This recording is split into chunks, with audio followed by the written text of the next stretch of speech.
مثلا زي انجليش كتكون يعني فرق ساعات عقد وراك. He's from China. He will help us understand uh, the dynamic of the data. First of all, I'd like to understand his perspective on the Chinese influence in East Africa. That's what I really want to know. What is a long-term plan of China in East Africa? What is his vision of the role of China in East Africa? Hey, Tiger, how are Thank you? you, Tiger. Yeah. Hello. Yeah, I apologize that you guys have to switch to English. But thank you for inviting me here. And I first have to give you guys a disclaimer that I'm not affiliated with the Chinese state. And what I say represents mostly my own observations. But it's almost a summary of the many of the popular opinions that are inside China, particularly in the internet, right? What I say will have some kind of evidence, as you know, backed up by events inside China and outside. It only represents like one opinionated prediction, if you will. But I'm very happy to talk about the big picture here and what is the Chinese goal when it comes to cooperation with Africa and East Africa in particular. But before I begin, maybe you guys can frame the room a little bit, and I want to understand what are your interests, so I don't go off too much off topic. Yeah. Don't worry. Hey, Tiger, how are you? إن كلاتكم تسمعوا لهم. Give me a second, Tiger. كلاتكم تسمعوا لهم زي Tiger شيمو. أب حدا جزا ناي US China زمدنا غزارو خلوسي. معاد سب زارو نيرو بزخا حريوم نيرو. سمعوا خلو خات بو تي ناتو أناليسيسي بتبو متأن سلاد راهو. أنت وروايت حتى تيو قدموا إليه. So is this in نقولكوي بقولكي إت نجارسي بقولكي إمبر بحال متأنا يكونن خودلي. Torwari, you want to just put him in? نتابع قبل من خلينا مالت حجي سمتاني ناي بوليتيكا أيو from China أب China أيو so ناتو ناي جزارس رديتي خبرنا مالتي جن حفشاوي بزعبا مرداتنا بزعبا China عمق كبدل China تقبرو ترى أب زواغرنا أفريقيا زاركم فلتو تدون فلتو سلندلي مزي particularly إرترا مش China سلمع زقبرو أفلوت أنا كعب سلوزلو who have Tiger today لو مخن كمسانا قرب نيشي حبريت أخبرنا يجن أب أسألون ندمس تركب كمي يدوم بونسو رديت أخبرنا يك حتى وتدخليهم إرميا سالهم ساي أنا الله رحيلا ونالا ورز رحيلا سلازل الله أوكي رحيلا الله and then we'll do it حتى ولا نحكي حتى دليهم بس أوكي بتقولين يعني حاتيتكم we'll translate it ناب إنجليش كم قبلنا نسوس كده دماني أنت بخن قبلنا تسود على لنا بتقولين بتن إحنا نفضل بتن رياض زين أنا ذردنا جرنا ديسكاس كم قبلنا so just ترى ما بدوز ناتهم عمق زبالة فلوت أصلا زلهم بدعما geopolitics نعلمنا China أمريكا أفلوت عمق زبالة صوم زوو تنتنا قد سوخوني مالتي so إرميلا نزل برنامج كمان حاجة حتى مين كبديو نحسهم حتى نحرا لكم قبل تقولين حتى تو مين إرميلا راح يلاقي عشان زلا وفليب نعمل ويا جرنا نبي إنجليش كم تلالنا نبغى نقبلنا right وهذا إرميلا إنجليش كبرنا فريم كبرنا أنا خم يرتان زورو متينا نقبر أبزي متينا ديسكاس نقبر بخمين نوري أو China ون مجلسنا زبنا حبريتا بخمين نوري أو من أربعش حتى نبي نجلس كلو حاول تبغيش السنة نجزارو سورتي كمان خير مالتي وهذا إرميلا Yeah, that sounds good. Hey, Doug. So let me give you a brief description of this room of what we're doing right now. We usually talk about the Horn of Africa politics on a regular basis, particularly when it comes to the politics, Eritrea, and the surrounding regional effects of it. And we also talk about the world global power as well. Tiger, can you start off by giving us just a brief history of the Chinese a Chinese roadmap for the past, I guess, 50 years or so, and how it's been going. And then we can get to the present day. Yes, okay. So I'm gonna skip. I'm gonna start with maybe 100 and 150 years ago, and then I'll quickly skip to about 50 years ago, and then talk about now. So 150 years ago, the current Chinese thought is that China was a semi-colonial and semi-feudal society under the rule of the Qing Empire. What that means is, Qing has been a empirical setup where every Chinese person is subject to Qing rule, but also Qing was so behind the West in terms of industrialization and military power that many Western powers invaded China and got carved up many pieces, including territory, but mostly commercial rights. Inside China, there was a class that formed that were basically handling the trades between China and the West by giving up most of Chinese profits to the West. But this class of Chinese people, they took a cut as a reward given by the Western power. And that obviously was to the great detriment of the Chinese people. And it was what we call 100 years of humiliation, of being occupied by various Western powers.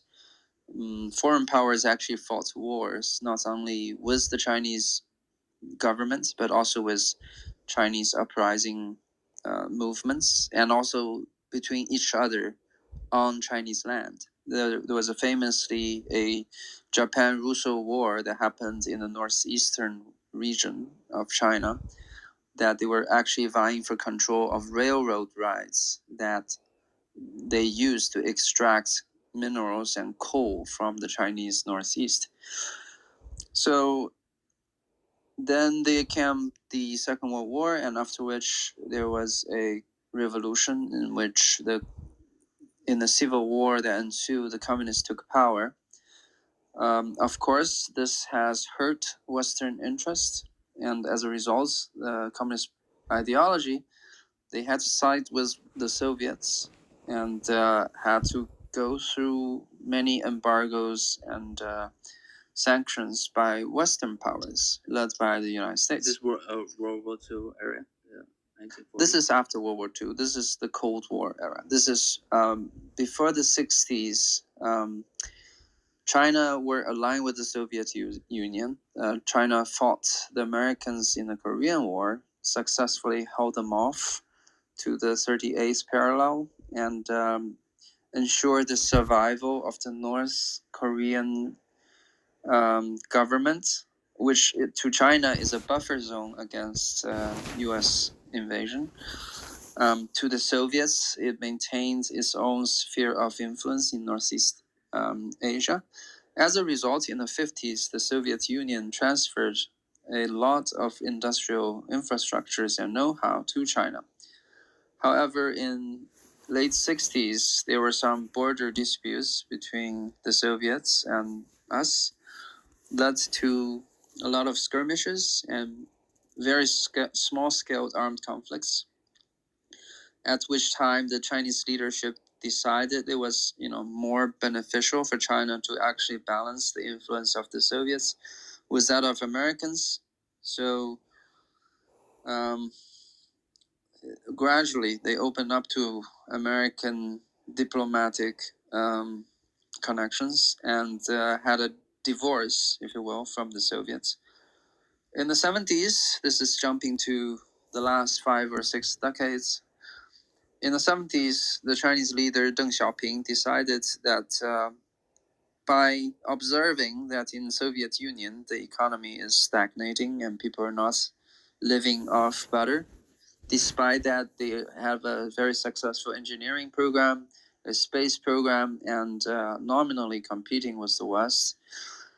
But Americans are, becoming rich, have this American dream, and people are living more prosperously, China decided to befriend America.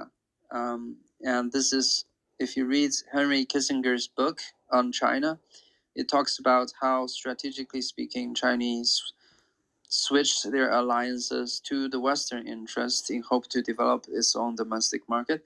And indeed, it did.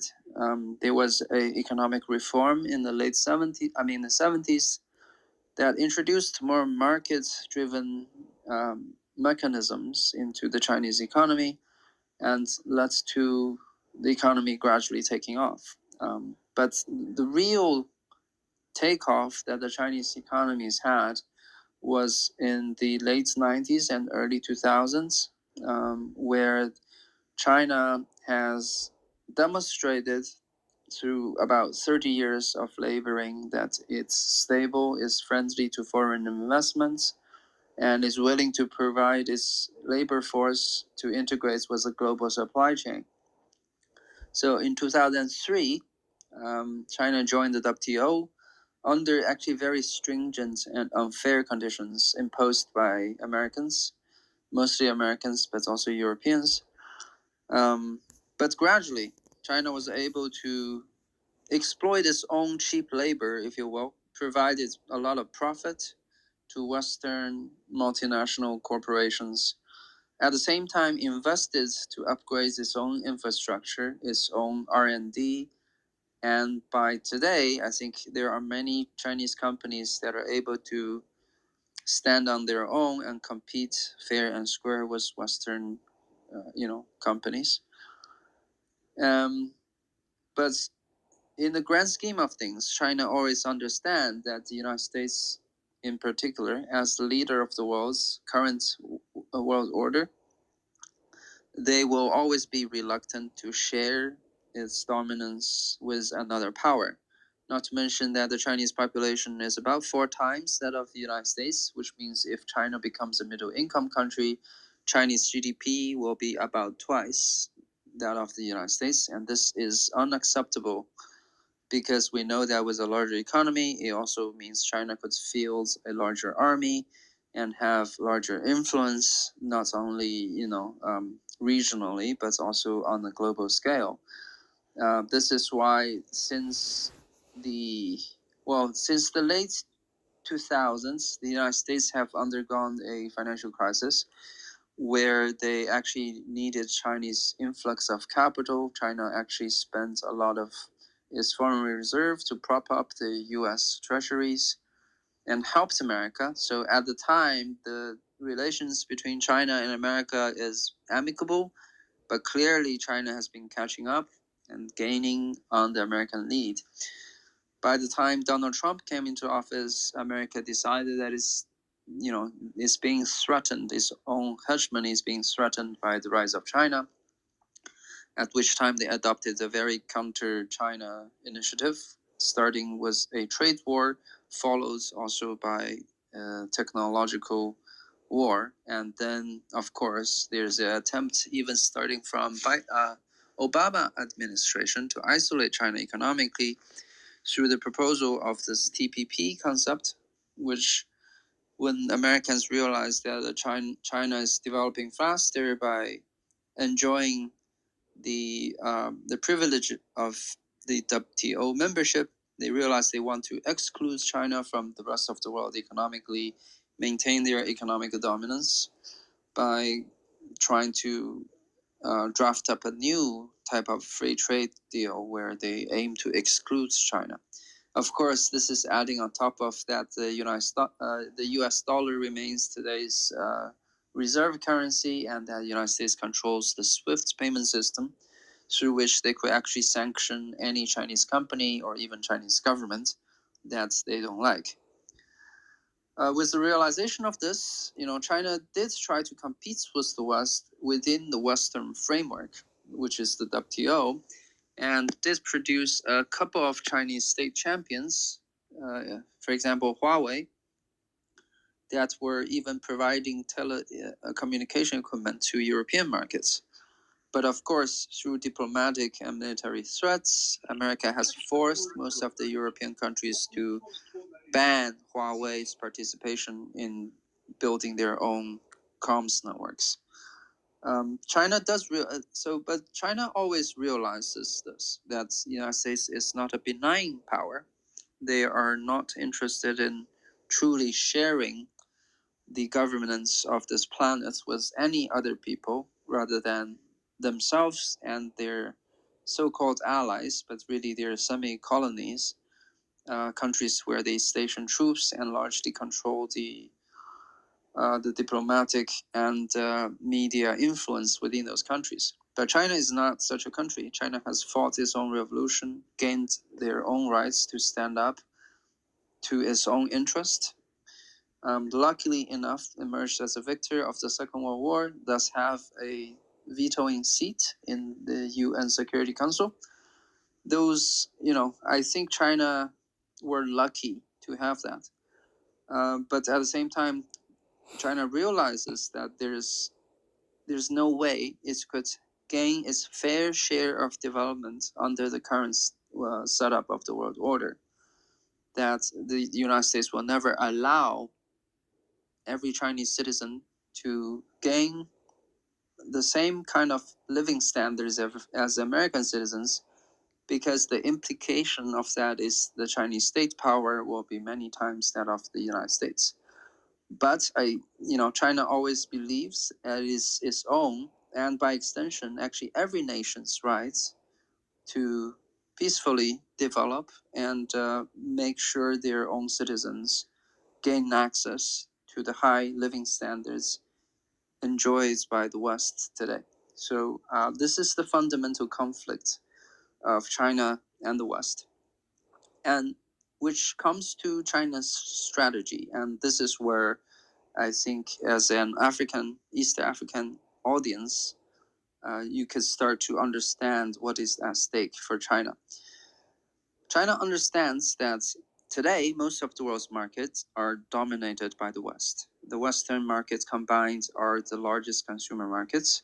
Not to mention, Western corporations control virtually all of the world's economic activities in terms of how they price natural resources, how they control the sea lanes, and how they set up the rules for global trade organizations. And clearly that is not acceptable, because the West is now turning against China to try to limit its own fair share of development.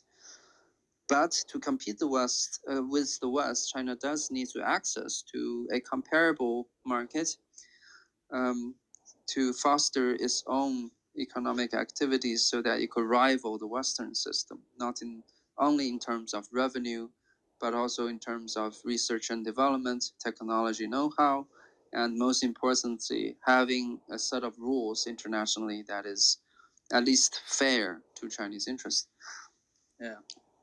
By this, I mean the abolishment of the US dollar as the only reserve currency, the abolishment of the SWIFT system as the only international payment gateways, and China is acting on all of that.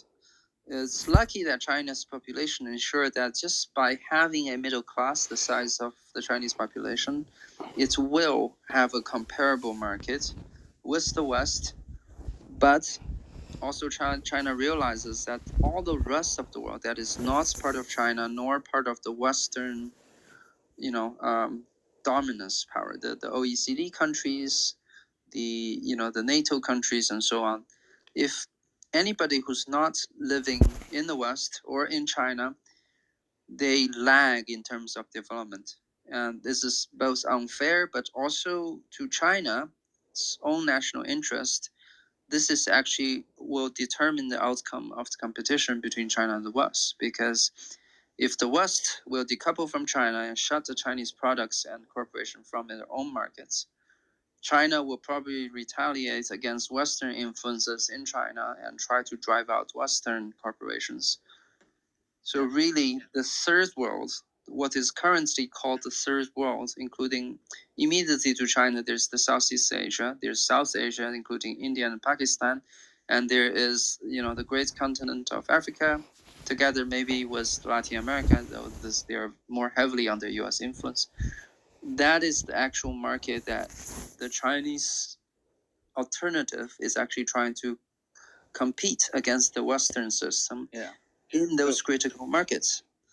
Yeah. So China has already have the foresight to know that when it comes to development and the competition globally in terms of who gets to write the rules of competition and how fair it is to the Chinese people and by extension to everybody who's not in the West. Actually, China needs to participate in fostering economic development in the entire planet, and that will actually determine the outcome of this. China being a revisionist power, meaning that it wants to revise the Western-led world order today. The success of that relies on the cooperation with anybody and everybody who is not already a beneficiary of the Western-led system. This is why China has been investing heavily in this OBOR, which is the Belt and Road Initiative. To some extent, it's connecting China with Europe, but it's actually connecting all the continental regions together and to form a closely knit economic zone and the sphere, because they're trying to understand that the rule on the sea is much dependent on US military dominance, and China is currently not in a position to challenge that globally, given that the United States have about 200 to 300 naval bases at every corner on this planet, and they control many of the choking points on the sea trade routes. Yeah. So, Tiger can appreciate the great analysis that you're giving us. Can we? I'm glad that you talked about the Belt and Road Initiative. And recently, Eritrea has just signed a memorandum of understanding with China. Is also considered a strategic partnership. Would you happen to have? Do you have any specific outputs in your point of view between the relationship between Eritrea and China and the Horn in Africa as well? Can you fill us up on that? Yes. So the Horn of Africa actually has been, in the past 2 decades or so, in China, the perception of the countries there, Eritrea, Ethiopia, are at that they are the successful examples of China and African nations' cooperation, because in many ways, the economic development has been very fast, with the participation of many Chinese-led projects. And in general, at least the perception in China is that the both sides benefit from this type of cooperation, and we would like to see them to serve as an example for any country, not only in Africa but even elsewhere, to cooperate with the China as a state entity, but also Chinese companies. It is rather unfortunate that we know that Ethiopia is in a civil war, and I know Eritrea is taking sides with the Ethiopian government. And that has largely disrupted, at least inside China, the perception is that it has disrupted a little bit the confidence of having that kind of stability, because we understand Africa has a long history of being colonized by the West, and many African countries, actually this is to much lesser extent in the Horn of Africa compared to other places like Western Africa, for example.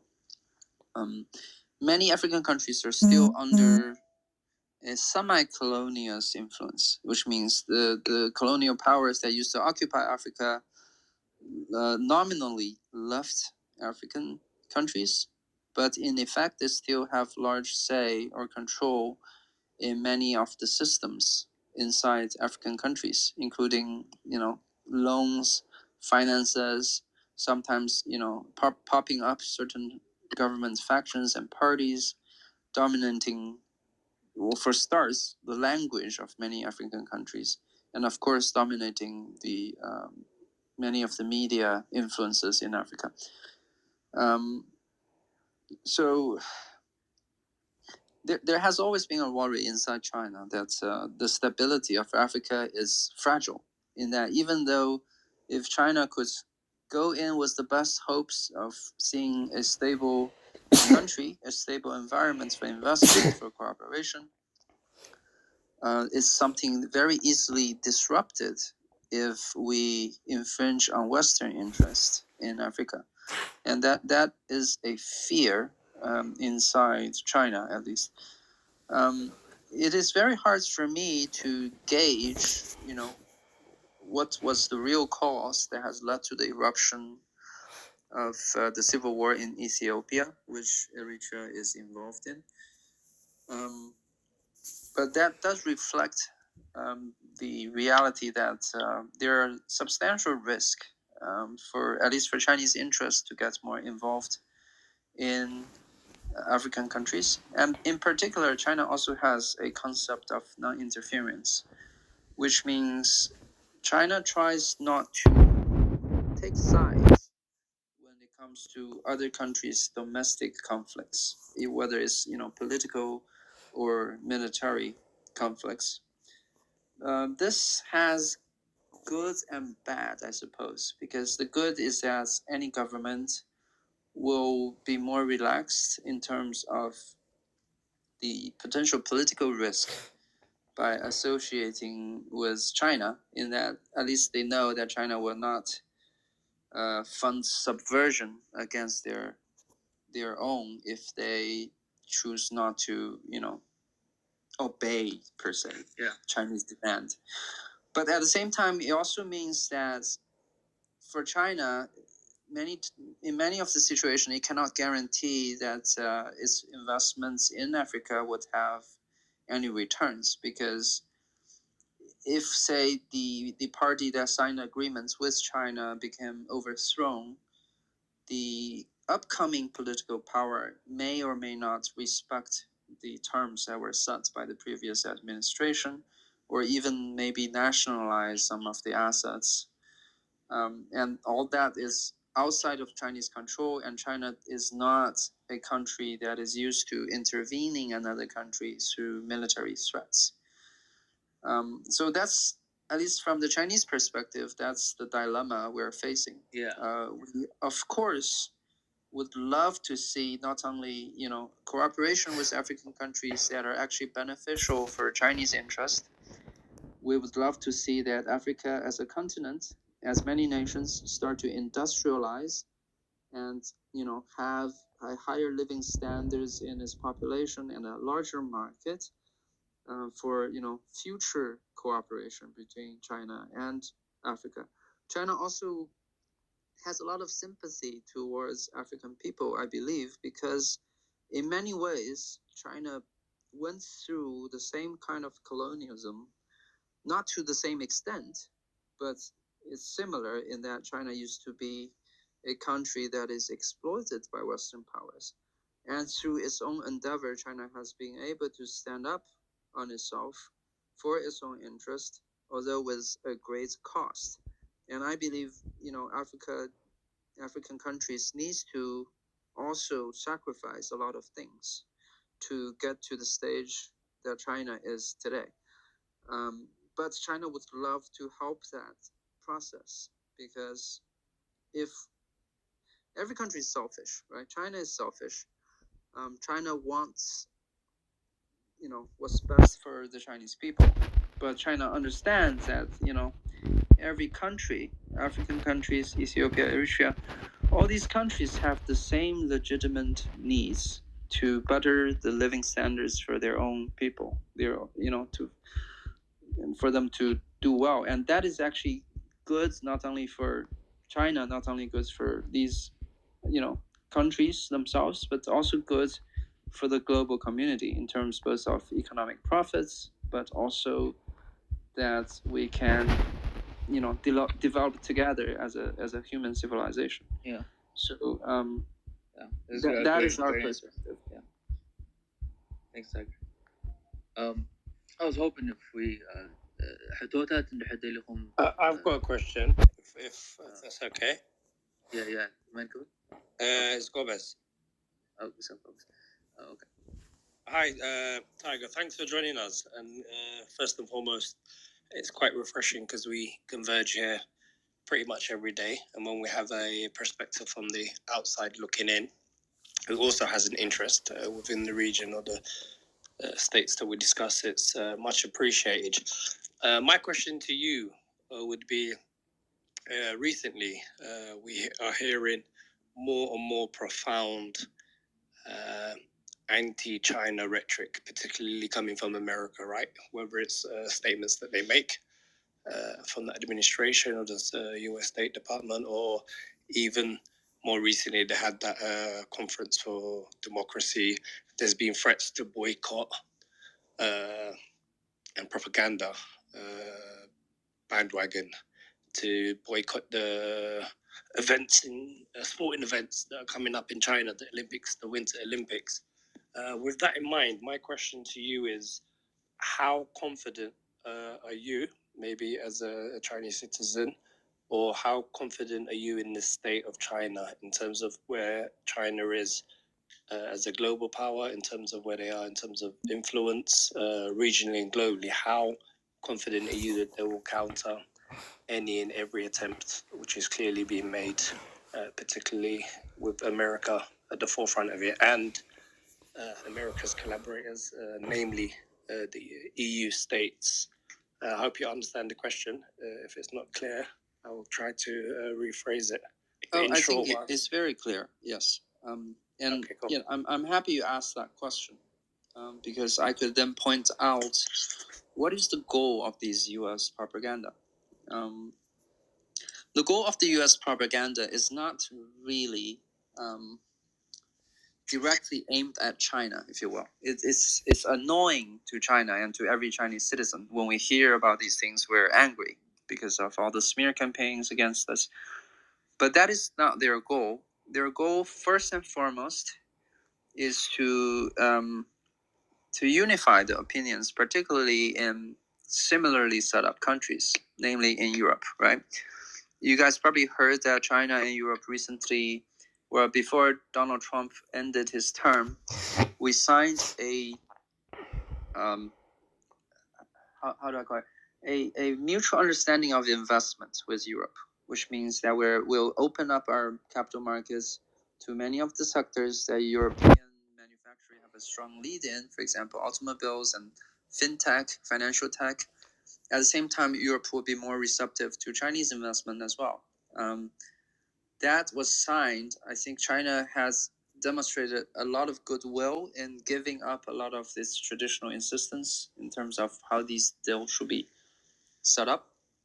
Europe did sign it, but it was not ratified by the European Parliament or any European countries yet. However, with the outbreak of COVID, was the heavily campaigned Xinjiang so-called genocide accusations and many other things, they were able to fan so much anti-China sentiments in European countries that their government is no longer willing to go forward rectifying this deal that they signed with China. Of course, European companies, they hated that because they know if they had to pick between the Chinese and American market, they'd rather pick the Chinese market just because how much growth there's still to be had in the largest consumer market in the world. However, because the Americans, they control the global narratives and the global media influence, they were able to make it politically infeasible for Europe to sign up the same deals with China to cooperate further, even though that the U.S. interest and the European interest already started to diverge. This is a very well played political ploy against European countries, in some way forcing them to forego their own financial well-being in the future to bring them closer under the U.S. system. Now, the effect or the propaganda they're trying to drive in African countries is the same. You guys probably discussed and, of course, heard about this debt trapping diplomacy thing that is coined by the West to frame Chinese cooperation in Africa, right? And somehow China is giving out loans to African countries deliberately to make them unable to repay, and thus taking over infrastructure and strategic ports. If you study the detail of these accusations, you're going to find that this is not backed up by evidence, because Chinese rate of returns in African or other countries in the OBOR initiative, 90% or more of the debts and the financial obligations are, totally within the, as a cautionary tale for African people, so that they will be less open to cooperation with China. And I think he has worked to some extent, but not really, because at least on Clubhouse, while I hear many debates about whether China is so-called colonizing Africa again, clearly I don't think it is so, because China never forces any nation to sign a deal, what we call in China the unequal treaty, which is the term actually we framed for when the colonial Western power invaded China. The deals we signed with them, for example, giving up Hong Kong by force, those are what we call unequal treaties. But I don't think China is doing that to any country at the point of a gun. So, yeah. But the thing is, Can I ask? Yes. With that in itself, so what is China doing to battle this type of negative public propaganda that's being spewed? China cannot really battle it on the propaganda front, because Chinese global media influence is so minuscule that basically nobody hears anything from China. However, China also does not need to counter it, because we know that African countries have a need for development, have a need for capital to accelerate their development. And although Western countries accuse of China of doing debt trap diplomacy, at the same time, they are not willing to provide the same kind of finance to African countries at the same rate and same conditions that the Chinese is able to. So if they are able to put their actions where their mouths are, then China perhaps will need to do some PR to win the hearts and mind of African nations. However, since the West only talk big, but they do not act in any way to help the development of African countries, I think, I trust that the people in African countries are smart enough to see that it is all just a smokescreen. Yeah. Tiger, sorry, sorry to bombard you with questions. I just wanted to shift the focus back to our region and with regards to bilateral relationships, particularly with Eritrea. As an Eritrean, and we're in an Eritrean room, what's your understanding of Eritrea's strategic location and bilateral relations with the state of China in terms of China's future plans in the region? Yeah, so when you talk about position, I assume this also ventures into the realm of, military protection and of Chinese sea routes in the Indian Ocean to the Middle East and to Africa. Exactly the point, yeah, in terms of geographical location. The thing is, Chinese military presence in the region is still very minuscule. China does conduct some, peacekeeping missions on land and on sea, particularly off the side of the shores of Somali and those countries. But there isn't any regular organized presence of Chinese Navy in Eastern Africa yet. Not to say they won't be in the future, but as of now, I don't think China is actively seeking to gain a military parity with Western powers in the region. China does already have a leased military port in Djibouti, which is, close to Eritrea. But it's from Chinese perspective, I don't think China is actively trying to expand its military presence in the Horn of Africa.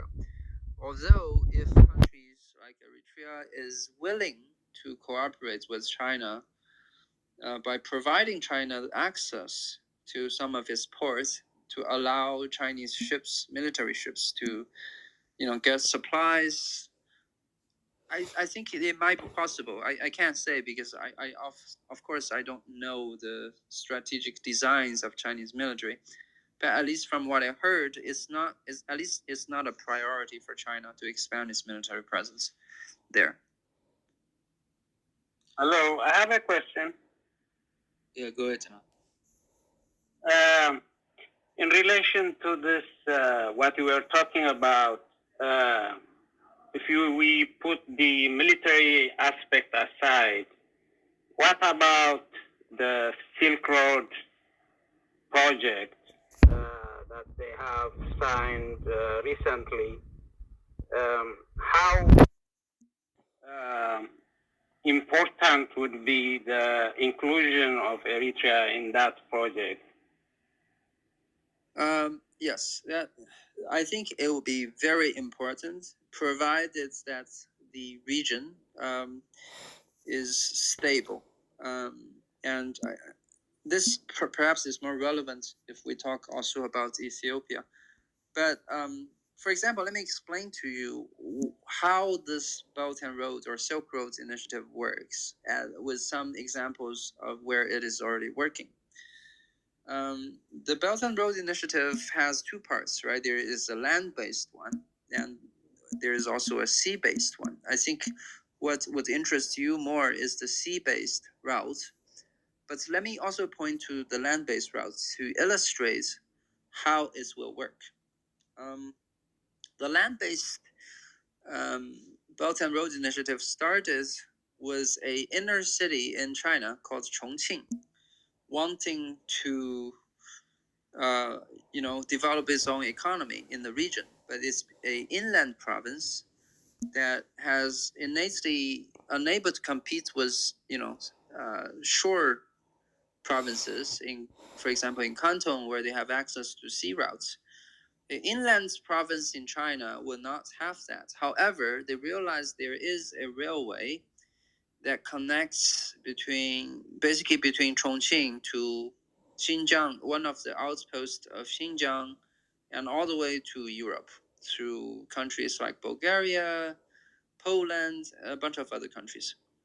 The goal is that to set up a railroad that would be able to connect Chongqing to a European city, which would be a potential destination for Chinese exports. This particular city being, I think, Frankfurt in Germany.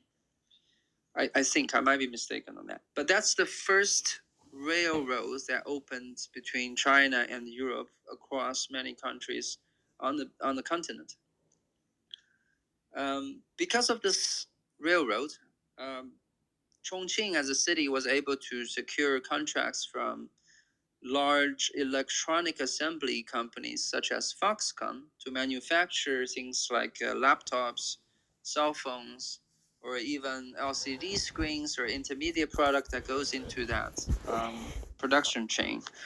And have those products, those are high value products that traditionally did not care to use an aerial transportation, which costs much higher than a sea transportation, but they are such high values commodities that the producers are willing to pay for airlifted cargo from China to say Europe or America.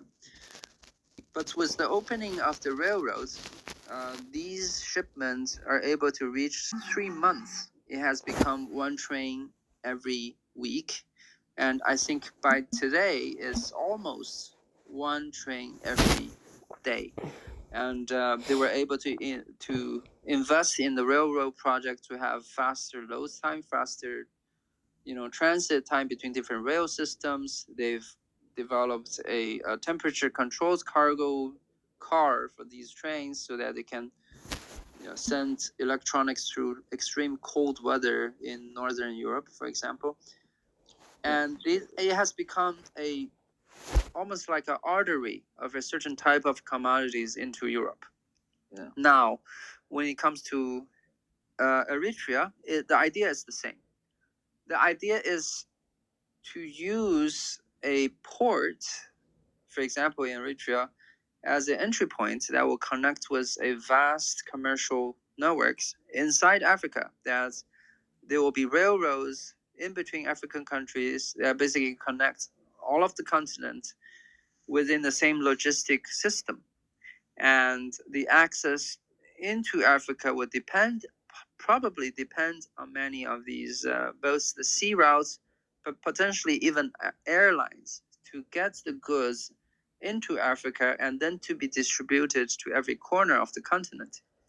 Now, if Eritrea is able to secure one of these entry points into Africa and become like the first station of Chinese goods that is connecting the trades between China and Africa, then it could be immensely profitable for not only the Eritrean people, but to Chinese companies and to the rest of Africa as well. But there are many conditions that needs to happen before this takes shape. Europe already have a very connected railroad network. I think China is willing to invest in Africa to build such a railroad network. But again, the primary concern right now is stability.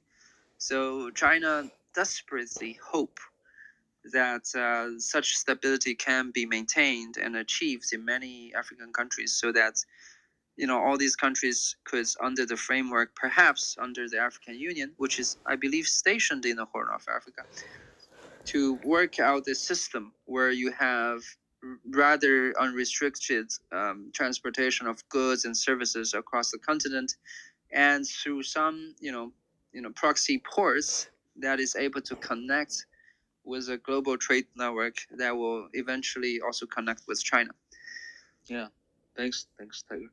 Waro, I think you had a question. Yes, Ermias, thank you very much. Hi, Tiger. I just want to take you back while you were describing, the Chinese history. You was at some point, you were referring to the point that says, China was anyway isolated from the Western world, so be able to have back the diplomatic relations gradually. What steps do you think, as a citizen, China has, followed, to get back to this track, and then have the economic also development and agreements, different kind of agreements with Western countries after passing obviously the diplomatic, barrier and difficulties. I hope I'm clear. Thank you. Do you mean today with the countries that are signing up with the Belt and Road Initiative? No, or historically. Historically? No, I was historical, exactly. I was referring, I'm just trying to take you back to the history of China, actually. Okay. Do you mean under colonial rule or actually after China joins WTO? When was, I didn't listen very well the exact time that you were mentioning, but somehow at some point China was anyway after, I think after the Second World War. That's after the Second World War. Why? That's your business. I was a little bit confused because I was hearing multiple people speak. That's there. So let me just reformulate my question. At some point, you were telling us China had anyway a problem, right? In relation to the US to have the diplomacy relationship. So you say that China able to gradually rebuild this relationship. My question is, what steps do you think China have followed or used to rebuild this diplomacy relationship with the US and with the Western world? I see. Okay. Yeah. Key points if that's cool. Yeah, sure. I think you maybe misunderstood a little bit of what I said. I think after China's reform and opening up to the global supply chain and integrate itself, you have to realize that the reason why the West would like China to be part of that system is that China is able to provide a cheap labor force with a very stable political environment, so that Western corporations are actually profiting from Chinese labor, if you will. Just like in Africa, some people perceive that China is profiting off African countries' natural resources. That's certainly true. And in China's case, even today, China makes all the iPhones that people use. China's profits margin with the iPhone components and assembly is about 5%. About 90% of that profit actually goes to Apple Corp, which benefits US financial institutions and shareholders of Apple as a company. Now, this is the reason why the West were interested in working with China. Certainly not because they want to have better relations with China. And in particular, I think you were referring to what I mentioned was after the financial crisis in 2008, the United States government were desperately trying to employ capital to, jumpstart its failing economy again. At which time they negotiated with China so that China actually bought many $trillion worth of U.S. Treasury notes.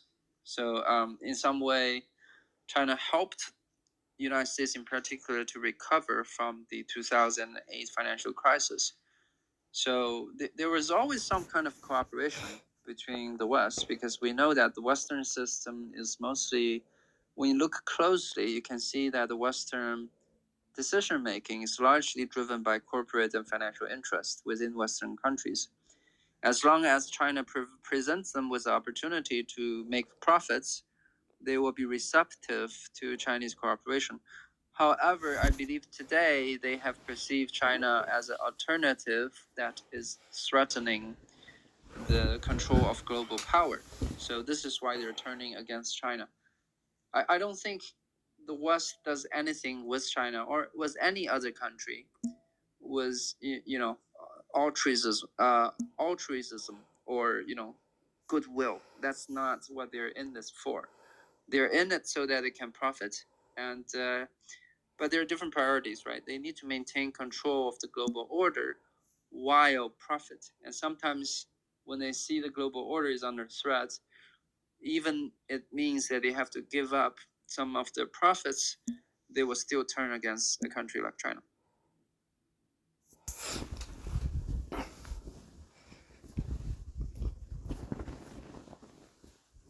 Thanks, Tiger. Anyone else have any questions for Tiger? Luli has I thought that. I do. Okay. I do. Luli, please. Thank you. Hi, Tiger. Thank you for coming and explaining all in details. My question is that I know Russia and China have a relationship, strong relationship. So, what is the role of Russia in this, as far as the East African? That's a question I should ask you guys, because I honestly don't know that the Russians are heavily involved in the Horn of Africa. They probably are, because they are a global player. I'm just not aware what their designs are for the region. The cooperation between China and Russia is actually termed in China as a back-to-back cooperation, which means, being adjacent powerful countries, there will be no tussle between China and Russia, because our strategic interests are in different directions. For Russia, they are more concerned with Central Asia, Eastern Europe, and perhaps the Middle East. With China, our primary concern right now is in the Southeast Asian direction, the South China Sea, Taiwan, and maybe the Western Pacific. So because of that, since there's a line in the movie, we give each other blessings because our interests do not conflict with each other. And I think we have a shared goal of revising the Western order. So that's the extent of our cooperation, but it will be a stable one, and I am not sure how Russia will play in the African scenario. Thank you. Yeah. I have a question. Yeah. Okay. Hi, Tiger. Thank you for your insights. It's very helpful and insightful comments and suggestions, so we appreciate it. I guess the question I have for you is, right now, there are 40 countries, including Eritrea now being the latest, that signed Memorandum of Understanding, or MOU, with China under the BRI system or program. So, and then I think my prediction is in the next few years, maybe even 5 to 10 years, the whole of African nations will go this route, because the only reason that they're signing is because they see a good benefit and a progress in development from each country. So I think it will be African-wide program. So I guess my question is, do you share the same view as me, that the rest of African nations will sign up based on the current rate? And secondly, do you think China even either slowing down or even going beyond Africa and expanding to even many more other nations that it hasn't covered yet? I don't know. My question is not clear, let me know. I can clarify it. Let me try to answer that with what I understand. Yes, I do believe that it will be a bigger trend for countries in Africa, and even not in Africa, say in the Middle East, to cooperate more closely with China. With that said, China doesn't really control the rate at which this happens. There are many conditions that goes into it. There is the internal political structure of these countries. Many of these countries aren't stable. They were under the risk of either civil war or maybe a popular unrest. This could all happen, just the reality of it. And also, there has to be willingness to cooperate on both sides for this to happen. But I think the willingness is there, because we know that the Western powers are actually in a strategic retreat today.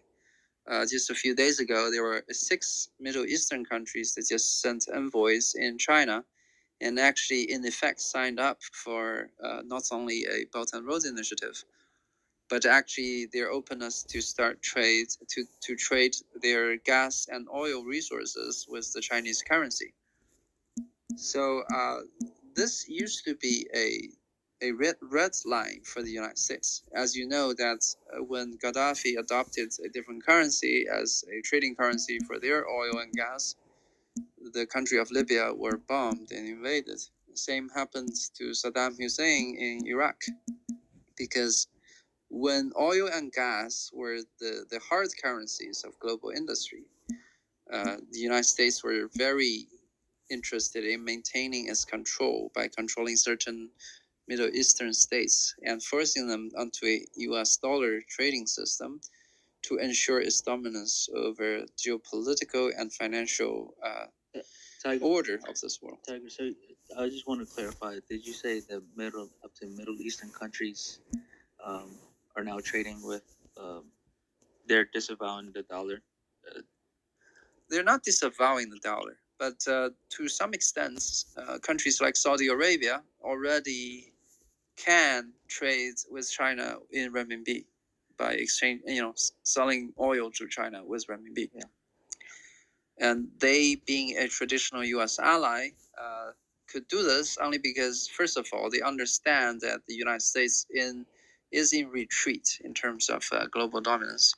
And secondly, they understand the importance of oil and gas to the Western order, to the United States in particular, is dropping. And that's the trump card that they have in their sleeves, right? But the United States has already transitioned from a net oil importer to an exporter. And certainly the value of Middle East in the lens of American eyes has become less significant today. And they even pull out from, say, Afghanistan and they're actually trying to focus more on containing Chinese influence. So it is obviously in their benefit to not wait and see the Americans lose interest in the Middle East in their own countries, but actually, go and try to talk with China to see, first of all, if there is any room for cooperation, because we know that many of for example, Saudi Arabia as an oil exporter, they have been transitioning into economies that are focused more on chemical plants as a processor of oil instead of exporter of raw material, and also into sectors such as finance and tourism and all of those things, because they realize their future, there's change that will happen to their future.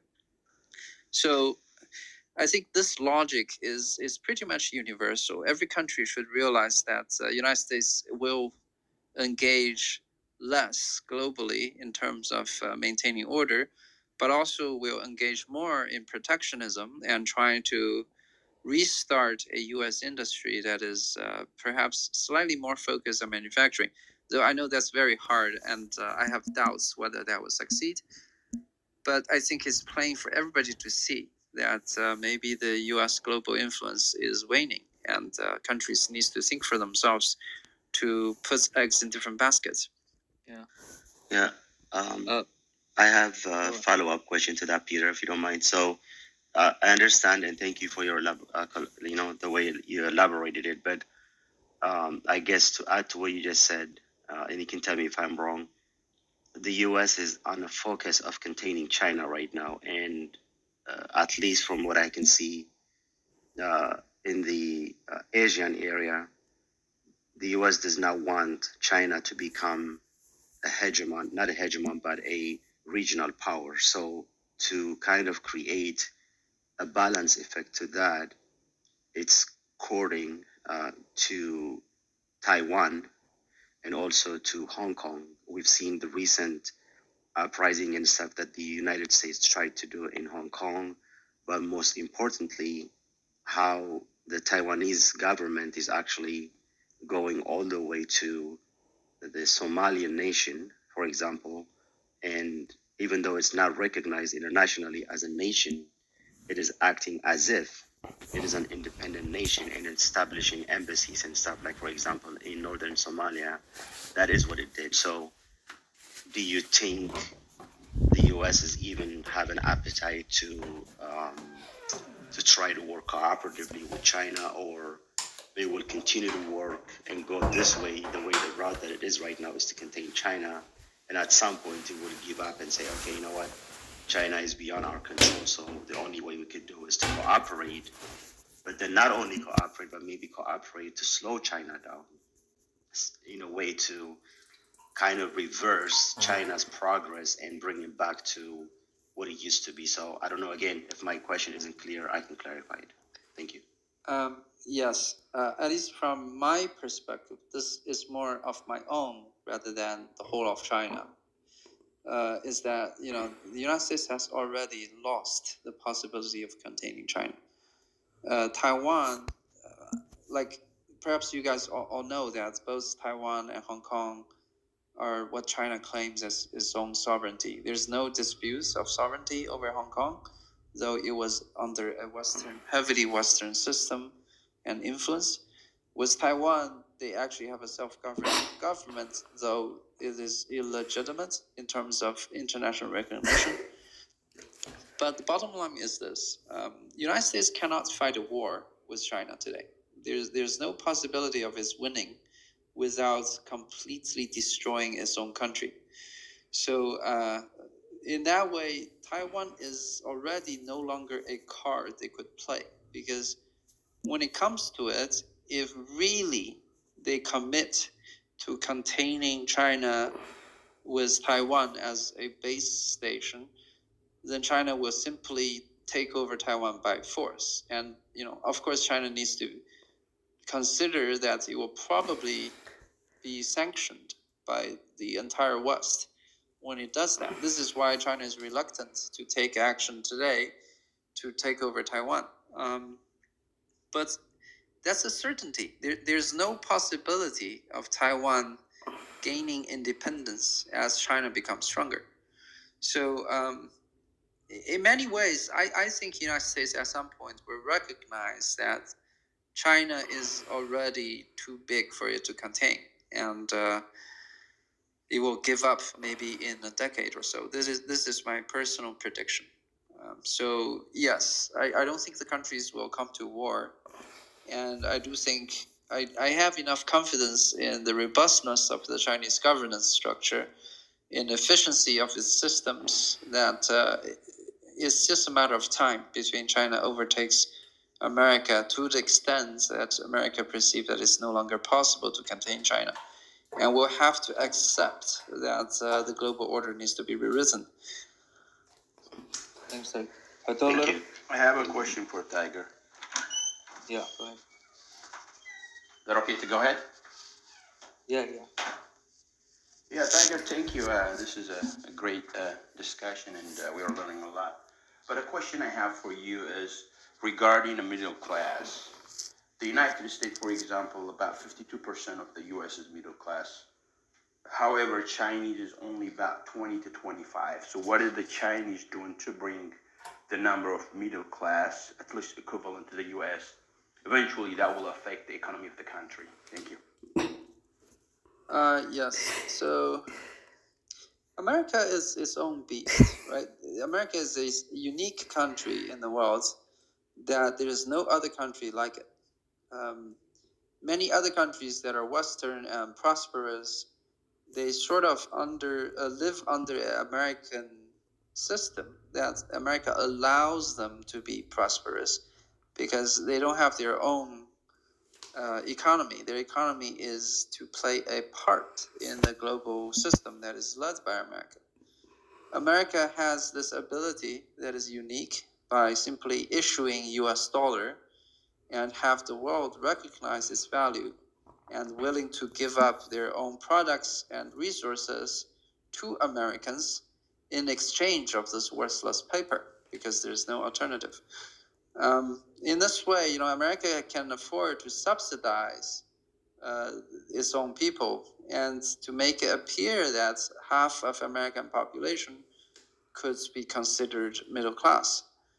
But I believe this really hinges on the current American dominance in global finance, but also in global technology, because we know that with a high barrier to entry, technology has brought tremendous profit to American corporations.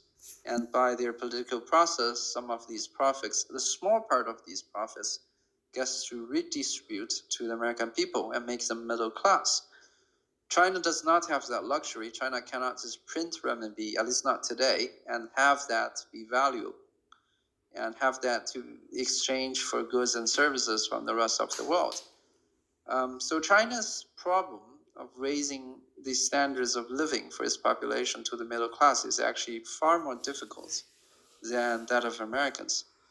But the trend in America is that their middle class is shrinking. I actually live in America, so I know this. The American middle class has been shrinking. The American Gini coefficient is slightly higher than that of China, which also means it's a danger for Chinese economy to not address the income inequality that has happened as a result of its fast development.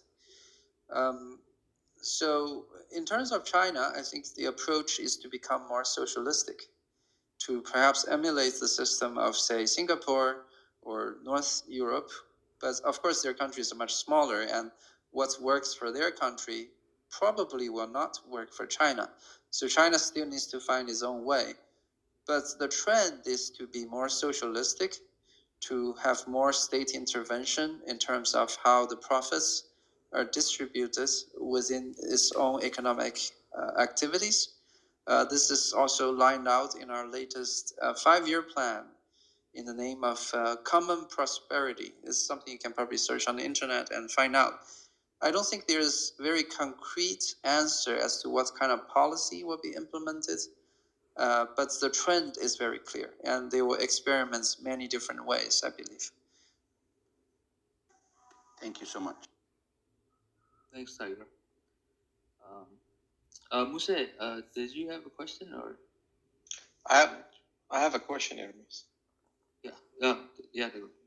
Can I ask a question? Yes, of course. Okay. Hi, Tiger. Thanks for coming. And I want to ask you something. I'm not sure if you're in a position to answer, but something that I've been thinking about the Chinese role in Africa. So I believe my understanding is that, China benefits from stability in Africa, especially stability between African states, And for the last 20 years, Eritrea and Ethiopia have been in a deadlock of no peace, no war. And China could have benefited from a lasting peace that could have been, arranged between those two countries, right? So my question to you is, why is it China not playing an active role in helping, these kind of issues, because it benefits them, right?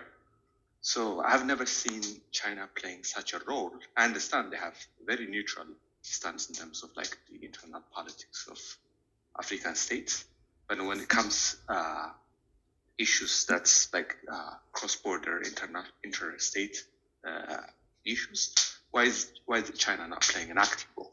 What's your opinion on this? I believe this is more of a mentality, because China has been the victim of colonialism. China is very careful not to play the same role as the earlier Western powers when it comes to lesser developed countries. It's not only a huge PR issue, but it's also a mindset that the Chinese government and the Chinese people are not used to.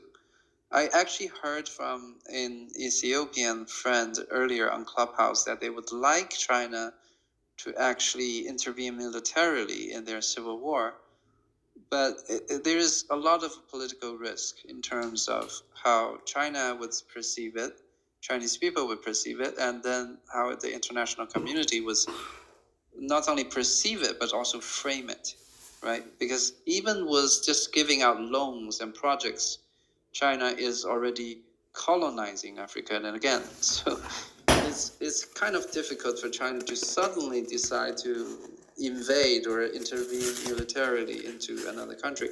Though I think there is sign for that to come, because I don't know if you know that in Kazakhstan there's a recent uprising, and some believe it was staged by Western powers. I can't know for sure. But a bunch of Central Asian states and Russia sent in troops to help the government put down the uprising. I believe actually China also sent a small number of troops in there. So maybe that's something that could happen in the future, but certainly not on the whim. And certainly it'll be more difficult to happen in Africa, where China does not have a logistic support in terms of supply stations militarily. Okay, can I ask a question? Yeah, go ahead. 1 second. Okay. Tiger, how long do we have here? I guess let's say about 10 more minutes. Is that okay? Yeah, we can go 10 more minutes. Yes. Yeah. I have. Take like 1, 2, maybe what? Can I have one question? Can I ask one question, please? Wait. I think you asked 2 questions. I heard like the other guy. That's Miyaki. Yeah, Aki. Yeah. Yep. And, what is Herman? Go ahead, Aki. Hi. Thank you, Tiger, for your time. As you said, Eritrea located in a very strategic location, and it has huge potential to be the gateway to the rest of Africa. But the construction of roads and railways connecting the rest of Africa to Eritrea will take time. But at the same time, can't it be Eritrean ports be the transit and logistic hub of BRI in short period of time? That's my first question. And my second one is, China is projected to to invest between $48 trillion for the next 30 years, which is projected in 2049, I believe.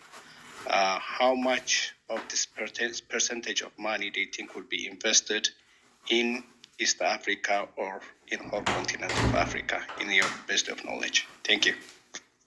Well, to answer your second question first, is that I am not sure, because I'm not in the system. I don't see the decision making. But my understanding is that after the pandemic, Chinese outward investment has decreased over time in these couple of years. So I think there is also a large consideration of the needs domestically in China to stabilize its own economy, because we do have a lot of challenges ahead in terms of rebalancing for example, the revenue structure of our government, which largely relies on the real estate sector.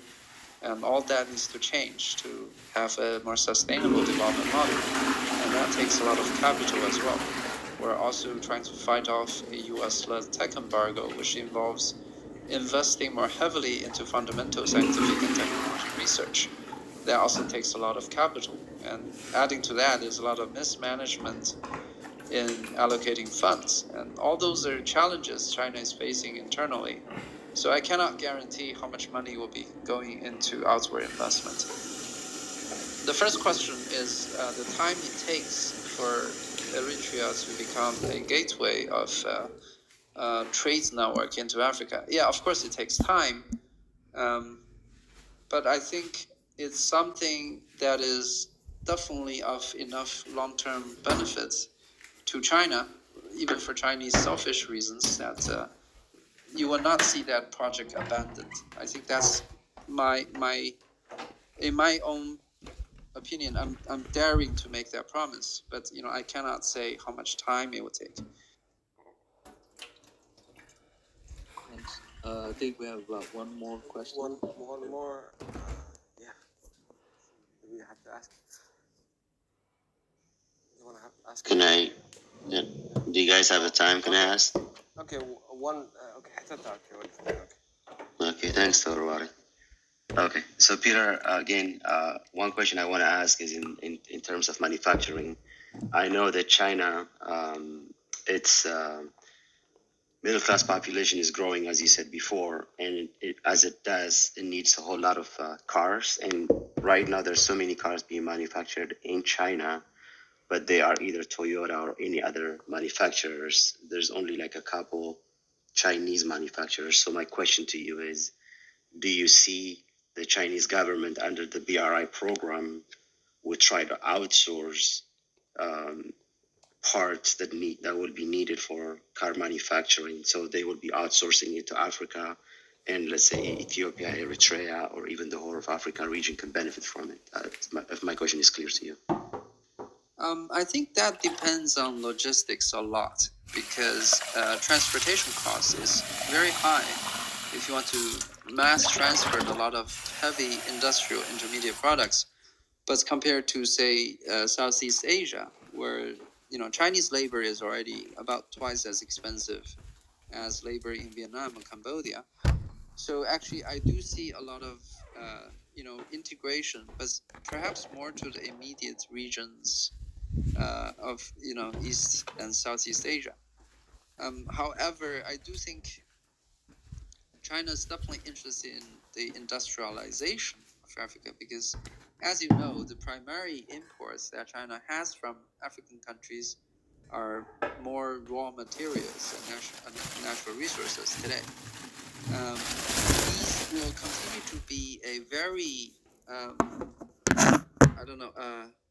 lucrative business for many of the African countries.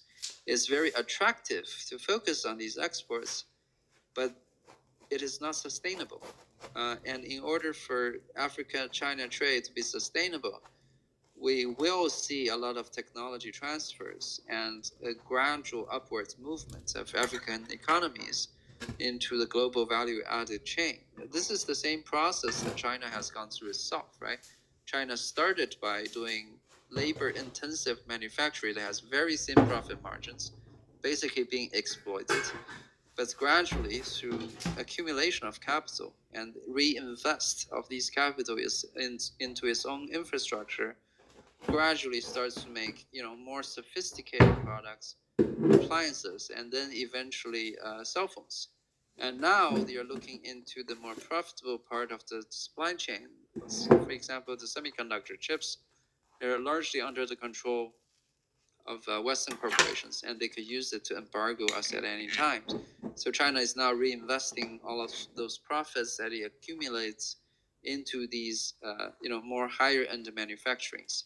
And I think the same process needs to happen for the African people as well. But to build a network of supply chain that connects African countries and China is something that is more difficult compared to, say, the Southeast Asia. But we don't know what the future will hold for us, so we'll see. And also another part you have to realize is that by upgrading your own economies, African countries will also have a very large market, and that will be a primary driver of your industries as well. And the Chinese market has been driven, have been driving the Chinese economy and its development, I think, to more extent than the Western exports market. So that's something I think African people can look forward to. Thank you. Yeah, thank you. Awesome. Tiger, thanks for having us. Well, thank you for being here. We got a lot of information from you.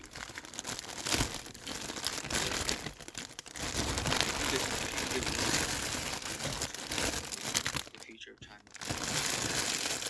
I know you talked about it in detail, but just the trend that is gonna the trend that's gonna happen in about next 10 to 20 years. I can perhaps speak more about that in the context of China, but less to the context of Eastern Africa, because I'm actually not quite knowledgeable yet as of the geopolitics that's happening there. But at least I think the competition between U.S. and China in the next decade will intensify. There will be some limited and largely unsuccessful attempts by the United States to decouple from the Chinese economy. But I think China will go through a period of internal reforms. It will appear to the outside that the economy is stagnating, but after which China will become a more sustainable and steady economic development source, and will continue to power the development of the world's economy. So that is my prediction. Cool. And that's been the show, I guess. Tiger, thanks. And hopefully in the future, sometime next future, you could come and join us again. Yes. Yeah, I'm very happy to come here and see so many Eritrean flags. As the unifying effect of that is actually very calming, I think. It shows great solidity within the people, and I really like to see that. And I'll be very happy to come in again in the future whenever you guys have a China-related topic. Yeah. Thank you again. Yeah, no Thanks, problem. Tiger. Thank you so much. Thank you so much. Really appreciate your Much explanation. appreciation. Thanks, Tiger. Have a good weekend now. Thank you. You too. Thank you. Allah.